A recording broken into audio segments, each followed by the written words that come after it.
My name is Christian Alexander Moran, and I'm here with Edwin Pagan, and we represent Latin horror. And we're here interviewing the director of Fear Street. Hello. Hi. Hey, nice to meet you. Sarah Fear's back. Christ, not you too. There's no angry, dead witch. The only thing that made him go crazy is this town. The dude was wearing a Halloween skull mask. How is that not fun?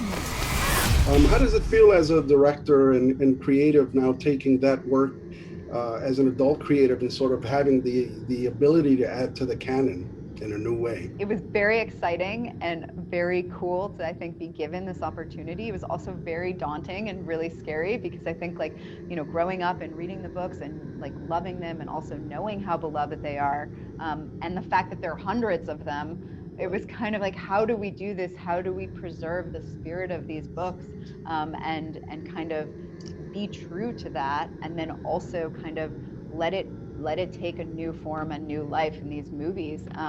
And so it was definitely kind of a big conversation, a big undertaking, and I think we ultimately found a really good balance of keeping the fun, keeping the subversiveness that exists in his books, and then also kind of, like I said, shifting it a little bit, changing it a little bit, creating a new mythology. So yeah.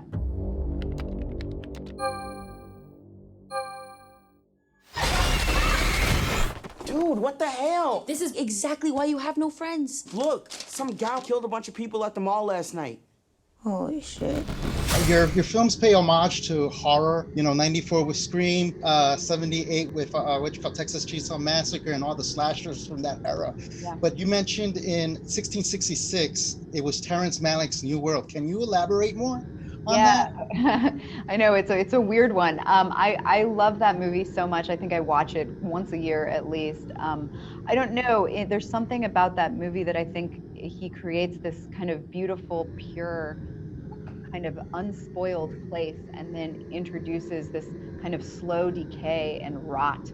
And I remember kind of the first time watching that movie and the experience of seeing the settlers and the colonialists like come over and kind of just destroy this place. And so to me, the energy and the feel of that movie was so perfect for kind of what we were trying to do with 1666, of showing how something pure can be kind of destroyed and corrupted. And I also really took inspiration from the color palette of that movie too, living in this these neutral browns and greens, yes. And then every once in a while having a pop of a really beautiful electric blue sky, or the orange of flame, the red of blood. So yeah. We're together for one night and dead people are trying to kill us. Maybe we are doomed. One of the things as a kid from the inner city, one of the things I noticed, of course, there's the convention in the entire series about the have and have-nots, and the separation between the different counties. Now, I know that I think that wasn't particularly as part of the original book series. So how did you bring that convention to sort of tie in the dramatic premise of the films? Yeah, I think that for me, I was kind of thinking back on the movies that I love from the 90s and the 70s, and those great slasher films that are just mostly populated by, kind of white, straight, cisgender people. And it's not true to what the world was then. It's just kind of the way that they were represented in TV and movies. And so for me, looking back and saying, why are we making why are we making slasher movies now? What is the reason behind that? And to me, it felt like we could kind of pay homage to those movies and kind of the great fun and violence of those different eras, but then also let us have characters that normally would be dead so quickly, and build it into the DNA, the mythology of the movies, that shady side has been victim of this systemic oppression for generations, has been told that this is just who you are and this is where you will stay and there's nothing you can do about it, and kind of to be able to let my characters say,